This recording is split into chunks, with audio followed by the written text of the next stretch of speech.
Hello, welcome to my রান্নাঘর। শীত তো পড়েই গেছে। কাদের কাদের বাড়িতে এরকম মিষ্টি মিষ্টি মালপোয়া হচ্ছে বলো তো? আমি এর আগেও মালপোয়া বানিয়েছি, কিন্তু ভিডিও তোমাদের সাথে শেয়ার করা হয়নি, তাই ভাবলাম এই রেসিপিটা তোমাদের সাথে শেয়ার করি। ফার্স্টে দেখতে পাচ্ছ আমি ওই কাপটার পরিমাণ সুজি 2 কাপ আর ময়দা 2 কাপ, চিনি 1 কাপ মেপে দিয়ে দিলাম। ভালো করে মিশিয়ে নিয়ে এবার আমি 1 কাপ দুধ দিলাম। তারপরে আস্তে আস্তে একটু একটু করে দুধ দিয়ে এরকম ব্যাটার বানাতে হবে।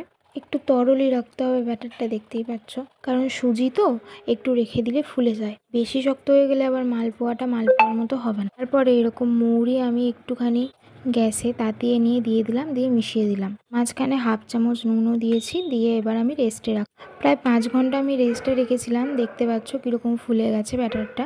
এরপর একটা কড়াতে বেশ অনেকটা পরিমাণ তেল গরম করে নাও, দিয়ে এরকম ড্রপ ফেলো, দেখবে এরকম করে হঠাৎ করে উঠে আসে, তাহলেই বুঝবে যে তোমার তেলটাও রেডি আর মালপোয়াটাও ঠিকঠাক, মানে ব্যাটারটা ঠিকঠাক মালপোয়ার জন্য। ফার্স্টে তেলে যেটা ছাড়বে সেটা একটু ফুলে উপরে উঠে আসতে সময় লাগবে। ভেবো না যে এটা ভালো হয়নি বা ব্যাটারটা ঠিকঠাক হয়নি। তার পরের বারটা থেকে যখন দেবে দেখবে হঠাৎ করে ফুলে উপরে চলে আসছে। কড়া করে ভেজে নেবে।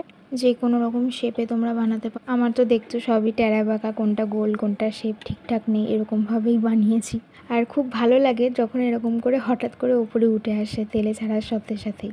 কারা কারা আমার ভিডিও পছন্দ করো তারা প্লিজ কমেন্টে জানাবে, আর কীরকম টাইপের ভিডিও চাও সেটাও জানাতে পারো। আমি সেরকম টাইপের ভিডিও আনার চেষ্টা করব। এরকম করে কড়া কড়া ভেজে নিয়ে সবকটা তুলে রাখবে একটা ট্রেতে। এরপর কি করবে, একটা চিনির সিরাপ বানাতে হবে। চিনিটা কড়ায় দিয়ে দাও, দিয়ে জল দিয়ে ফোটাতে থাকো এইভাবে। তারপরে একটু জলটা কমে ভাজা মালপোয়াগুলো এর মধ্যে ছেড়ে দাও, দিয়ে ঢাকা দিয়ে রাখো।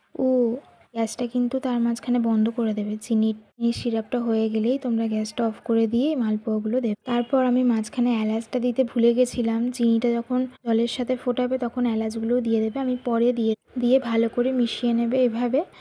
ভালো করে এইভাবে মিশিয়ে নেবে। তারপর আবার পাত্র দিয়ে ঢাকা দিয়ে রাখবে, নাহলে তো মিষ্টিটা মালপোয়াগুলোর ভেতরে ঢুকবে না, তাই না? আমার তো তর্স হচ্ছিল না, আমি আগে ভাগে গিয়ে এরকমভাবে টেস্ট করতে চলে গেছি। দেখতে পাচ্ছ মোটামুটি একটু শক্ত আছে। আরও যদি তোমরা নরম খেতে চাও নরমভাবেই তুলবে, আরও খানিকক্ষণ রাখতে হবে চিনির সিরাপে। টেস্ট করে দারুণ লেগেছে। তারপর সবকটাই ভাবে তুলে নিলাম, যেগুলো একটু একটু নরম হয়েছে। অন্যগুলোও চিনির সিরাপেই রেখে দিলাম, পরে আবার তুলেছিলাম। এরকম মিষ্টি মিষ্টি মালপোয়া কে কে বানাও শীতকালে সেটা অবশ্যই জানিও।